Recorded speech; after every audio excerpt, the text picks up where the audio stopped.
అసలు కర్రేడు రైతులకు సంబంధించింది ఒక విచిత్రమైన విషయం.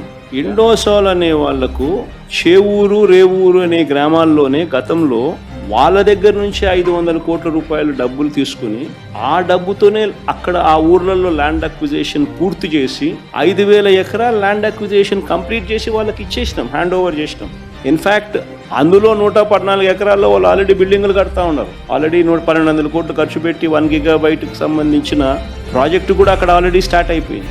అక్కడ రైతులు సంతోషంగానే ఇచ్చినారు, ల్యాండ్ అక్విజిషన్ పూర్తయిపోయింది, 8,000 ఉద్యోగాలు కూడా ఆ ప్రాంతానికి వస్తూ ఉన్నాయి. వాళ్ళందరూ సంతోషంగా జరిగేదాన్ని అక్కడ నుంచి వాళ్ళను పొగబెట్టి వెళ్ళిపోమన్నట్టుగా వాళ్ళ కోసం సేకరించిన ఆ భూమిని వాళ్ళకి ఇవ్వకుండా అక్కడ వేరే వాళ్ళకి ఆ భూములు అలాట్ చేసి వీళ్ళను కర్రేడు అనే ప్రాంతానికి తీసుకొని పోయి ఎక్కడైతే 2 పంటలు పండే భూములు ఉన్నాయో, ఎక్కడైతే రైతులు వ్యతిరేకిస్తూ ఉన్నారో అక్కడ వీళ్ళకి భూములు ఇవ్వాలని చెప్పి ఇస్తామని చెప్పి అక్కడ వీళ్ళని అక్కడికి పోమని చెప్తా ఉన్నారు. అక్కడ వాళ్ళ రైతులకు ఇష్టంగా లేరు, భూములు అక్కడ నిజంగా అడగడం ధర్మం కాదు.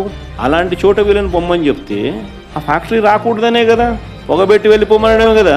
మరి ఇది 42,000 కోట్ల పెట్టుబడులు, 8,000 మందికి ఉద్యోగాలు వచ్చే అవకాశాలు, ఇవన్నీ మీరు ఏం చేస్తూ ఉన్నారు? ప్రాజెక్టులు రావడానికి చూస్తున్నారా, ప్రాజెక్టులను పంపించడానికి చూస్తున్నారా?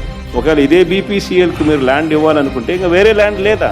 గవర్నమెంట్ ల్యాండే ఉంది అదే జిల్లాలోనే, పక్క జిల్లాలోనే, ఇదే కృష్ణపట్నంలోనే, ఇదే ఈనాడు రామోజీరావు గారి వియ్యంకుడికే 10,000 ఎకరాలు ఉన్నాయి. ఇవ్వచ్చు కదా.